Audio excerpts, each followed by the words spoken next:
එතකොට ඊළඟට අපි දැන් බලනවා මේ ගැල්වනොමි දැන් කවුද මේ විභවමානය භාවිතා කරලා හරි විභවමානය භාවිතා කරලා දැන් කෝෂ දෙක වීගාව වල සංසන්දනය කිරීම අපි කතා කරන්න ඇත්තලා හරි.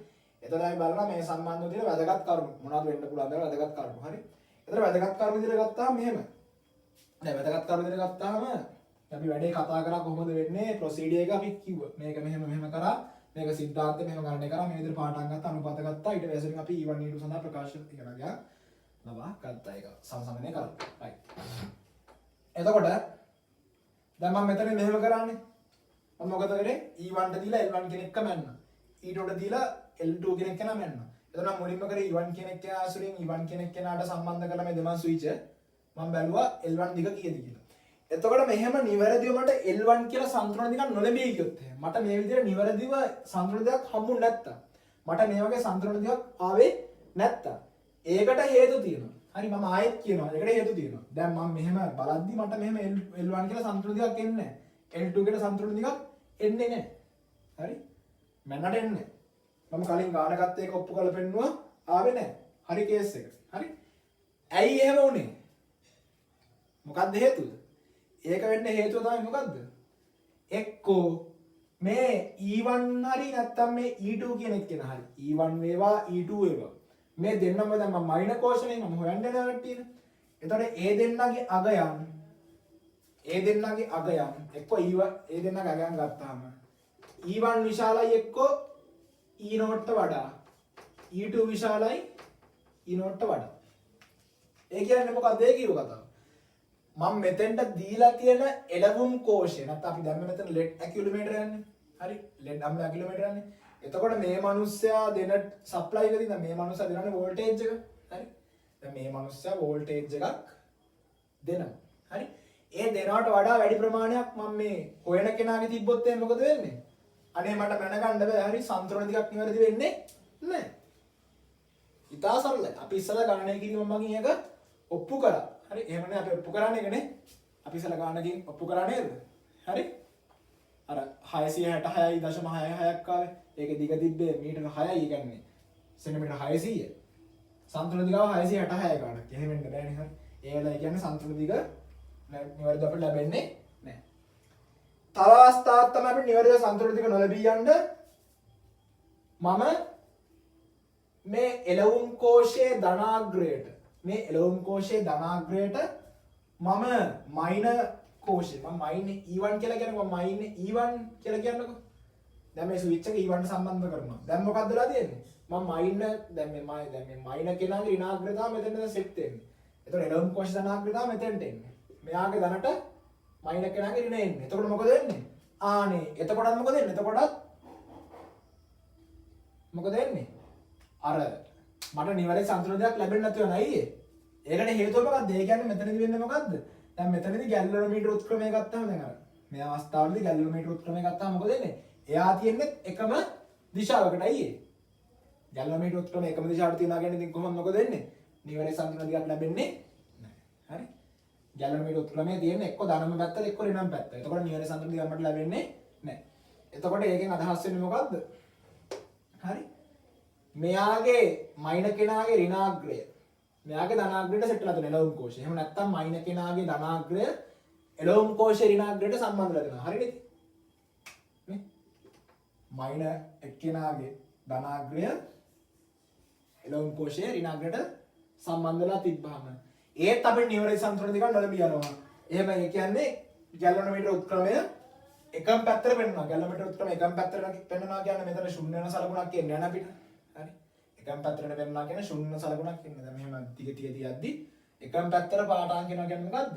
අනේ ඉතින් එතකොට මේකේ ශුන්‍ය ලක්ෂයක් නැහැ. ඒතර නිවැරදි සම්තුලනයක් ලැබෙන්නේ නැහැ. හරි එතකොට ඒ කතාවත් අවුලක් නැහැ. එහෙම නැත්තම් මොකද වෙන්නේ? එහෙම නැත්තම් කියන්නේ තව කාරණයක් තියෙනවා. මොකද්ද? ඉතින් මේ කොහෙදනේ කැල්ලා?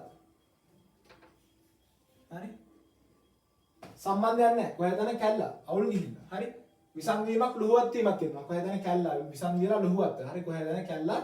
විසන්දීලා ලුහුවත් වෙලා. හරි ගෑවි ලුහුවත් වෙලා නැත්නම් විසන්දීලා තියෙනවා සම්පූර්ණයෙන්. හරි ගෑවිත් නෙමෙයි. විසන්දීලා ලුහුවත් වෙලා තිබ්බොත් එහෙම. ඒත් මොකද වෙන්නේ? ඒත් මට නිවැරදි සම්තුලන දෙයක් ලැබෙන්නේ නැහැ. හරි නිවැරදි සම්තුලිත දිගක් ලැබෙන්නේ නැහැ. හරි? නිවැරදි සම්තුලිත දිගක් ලැබෙන්නේ නැහැ. හරි. ඒක තාත් අපි දැන් කතා කරන්නේ දැන් ওই ටික තමයි එකම දිශාවට ගැලවෙන උත්ක්‍රමයේ තියෙන්න පුළුවන් ආකාරය. එහෙම නැත්නම් නිවැරදි සම්තුලිත දිගක් ලැබිය යාමට හේතු කාරණා. හරි. දැන් වැඩේ ওই ටික තමයි දැන් ওই ටික අපි තියෙන දේ බලලා ඒක තමයි මම කියන්නේ මුලින්ම ආරම්භයේ දිශාවට පෙන්නනවාද කියලා බලලා තමයි වැඩේ පටන් ගන්න විභවමානකින් පාඨාංක ගන්න කලින් අපි ඒක තමයි ඉස්සෙල්ලාම එකටම කරන්නේ. හරි. ඊට පස්සේ දැන් මට මේකේ දැන් මම වැදගත් කරුණු ගැන කතා කරන්නේ විභවමාන සම්බන්ධ ප්‍රැක්ටිකල් එක. විභවමානයේ භාවිතයෙන් කෝෂ දෙක විදුලි වීගාප සංසන්දනය කිරීම කියන එකේ වැදගත් කරුණු කතා කරන්නේ. එතකොට ඊළඟට මට පුළුවන් මෙහෙම දෙයක් කරන්න. හරි? දැන් මට හිතෙනවා මෙහෙම දෙයක් කරන්න. මට දැන් මේ දෙන්න විතරක් කරාම දැන් මෙහෙම අනුපාතයක් කරාම මදි වගේ. හරි? හිතට සැලිස් මදි. හරි? මම මෙහෙම දෙයක් කරන්න යනවා. මොකද්ද මම කරන්න යන්නේ? හරි? මම කරනවා මෙහෙම සීන් එක. මොකද්ද? මම දානවා ප්‍රතිරෝධ පෙට්ටියක්. අවුලක් නැහැනේ. දානවා ප්‍රතිරෝධ පෙට්ටියක්. රෙසිස්ටන්ට් බොක්ස් එකක් දානවා. ප්‍රතිරෝධ පෙට්ටියක් දානවා. ප්‍රතිරෝධ පෙට්ටියක් දානවා මොකද වෙන්නේ? මෙතන මේ ප්‍රතිරෝධ පෙට්ටිය ප්‍රතිරෝධය වෙනස් කරන්න මොකද වෙන්නේ? මෙතන දෙපැත්තේ විභවාන්තරේ වෙනස් වෙනවා. එතන විභවාන්තරය වෙනස් වෙද්දි මොකද වෙන්නේ? මේ දෙපැත්තේ විභවාන්තරය වෙනස් වෙද්දි විභව අනුක්‍රමණය වෙනස් වෙනවා. විභව අනුක්‍රමණය වෙනස් වෙද්දි මොකද වෙන්නේ? මේ දෙන්නට ලැබෙන සම්තුලන දිගවල දෙක වෙනස් වෙනවා. එතකොට මට මෙහෙම කරන්න පුළුවන්. හරි? මට ආයේ ප්‍රකාශනය මේකනේ. මම මේකේ L1 උක්ත කරගන්නවා. L1 සමානයි E1 බෙදීම E2 වතාවක් L2. L2 එක මෙහෙට ගත්තා. මට මෙහෙම උක්ත කරන්න පුළුවන්. මට දැන් මොකද්ද? Y සමානයි mx ප්‍රස්ථාරයක්. හරි? මොනවද මම ගත්ත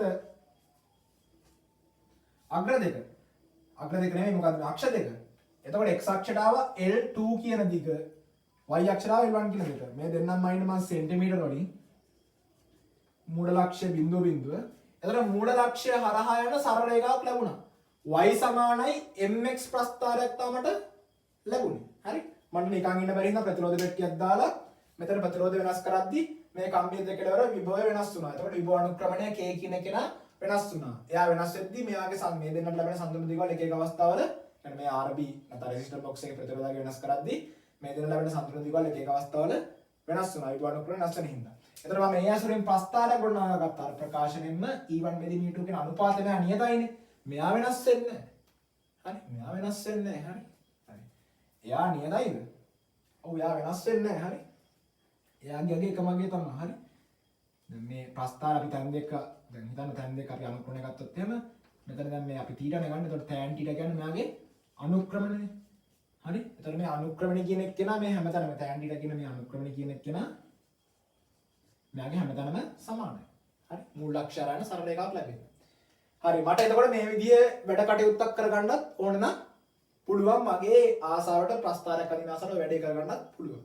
සහ ඊළඟ වැදගත් කාරණේ කිව්වොත් එහෙම හොඳට මතක තියාගන්න. හොඳින් මතක තියාගන්න. A B දැන් මේ අතර තියෙන කවුද විභවමාන කම්බිය. දැන් මම මේ විදිහට මේ රෙසිස්ටන්ස් බොක්ස් එක සෙට් කරලා මෙයාගේ සම්පූර්ණ දිගවල ගද්දී මට දැන් කේක විදිහ අගයන් යනවා. හිතන්නකෝ සෙන්ටිමීටර 50, සෙන්ටිමීටර 25, සෙන්ටිමීටර 50, මීටර, මීටර 2, මීටර 4, මීටර 6, හරි? දැන් මේකේ මුළු දිගට දැන් මුළු දිග හිතන්නකෝ මීටර 8ක් විතර කියන හරි? මීටර 8ක් වෙනකම් මට එක එක පාඨාංක එක එක අවස්ථාවල ලැබෙනවා. එතකොට මම මෙයා මයින්නේ මොකෙන්ද? මෙයා මයින්නේ මම මීටර කෝදුවේ. මීටර කෝදෙන් තමයි මෙයා මයින්. එතකොට දිග මයිද්දි අපි දිගවල් ගැන හොඳට සැලකිලිමත් වෙලා මයින්න ඕන. හරි? නැත්තම් අපිට දැන් මිනුමක අගේ කුඩා වෙද්දි එයාගේ දෝෂය වැඩි. හරි? සාමාන්‍යයෙන් මිනුමක අගේ 100ට එකට වඩා නැත්නම් මිනුමක දෝෂය 100ට එකට වඩා වැඩි වෙද්දි මොකද වෙන්නේ? ප්‍රතිශත දෝෂය.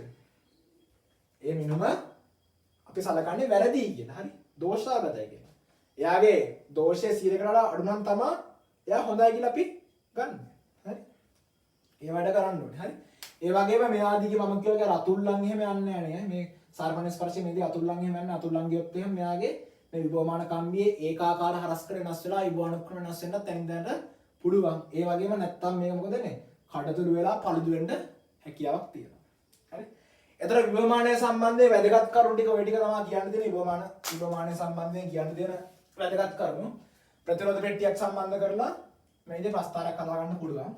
අවශ්‍ය කරුණු තියෙනවා සටහන් කරගන්න. හරි අවශ්‍ය කරුණු තියෙනවා සටහන් කරගන්න. ඒතර ඔය ටික තමයි කියන්න තියෙන්නේ මේ වැදගත් කරුණු ගැන. ඒතකොට විභවමාන ප්‍රැක්ටිකල් ගැන එච්චරයි මට කියන්න තියෙන්නේ. ඒතර එහෙම තමයි විභවමානය භාවිතා කරලා අපි වීගාබ සංසන්දනය කරන්නේ කෝෂ දෙකක. හරි වැදගත් දෙයක් තියෙනවා සටහන් කරගන්න.